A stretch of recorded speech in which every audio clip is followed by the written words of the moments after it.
Éric Zemmour, vous avez pris votre décision? J'ai pris ma décision. À propos de quoi?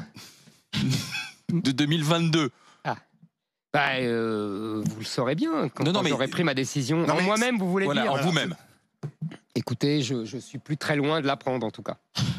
Pourquoi ce vrai faux suspense? Parce que c'était au départ un vrai suspense. C'est-à-dire que, vous savez, c'était pas pour moi une évidence. Je suis pas ni un politicien, ni un professionnel de la candidature.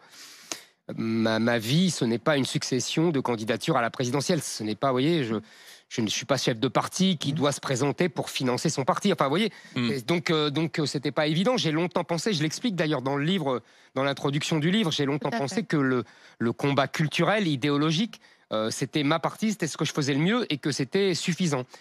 Et ça devient la mère des batailles, finalement. Je me suis rendu compte, si vous voulez, que c'était pas suffisant. Voilà. Et que vous voyez, le simple fait que ça soit pas suffisant, je vais vous donner un seul exemple, c'est que ça fait un mois maintenant, un mois et demi, qu'il y a les rumeurs de ma candidature, et vous avez vu, tous les candidats courent après ce que je dis. C'est très impressionnant. J'ai jamais eu une influence pareille. Donc je me dis que c'était pas. Mais vous dites, pour que ça soit clair, vous avez pris votre décision, oui ou non? Non, je n'ai pas pris ma décision. Non, pas encore, d'accord. Quand je la prendrai, quand vous dites ça, on doit vous croire.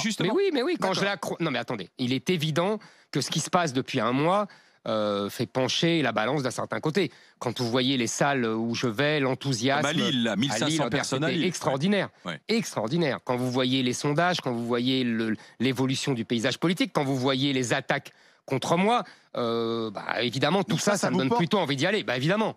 Je suis pas un monstre froid, évidemment que ça me porte. Mais quand vous dites... Mais attendez, ça vous donne envie d'y aller parce que vous êtes porté par une vague ou parce que, sincèrement, vous dites, je veux sauver la France et il faut que j'y aille. Mais ça fait 20 ans que je veux sauver la France du danger que je vois moi, que je décris, que j'analyse.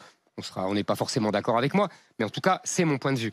Et je constate que il y a derrière moi des millions de gens qui pensent comme moi et qui me disent allez-y, vous savez, vous devriez venir dans les salles où je vais. Je passe après en 3 heures, je vous assure, 3 heures pour dédicacer mon livre. Les gens, vous devriez vous mettre à côté et écouter ce que me disent les gens. Ne nous abandonnez pas, sauvez-nous. Sans vous, on est perdu. Vous êtes le dernier à pouvoir nous sauver. Les gens sont désespérés. Ils font le même diagnostic que moi. Ils refusent. Oui, ceux qui viennent vous voir, c'est logique. Évidemment. Mais je ne dis pas que... C'est pour ça que j'ai précisé.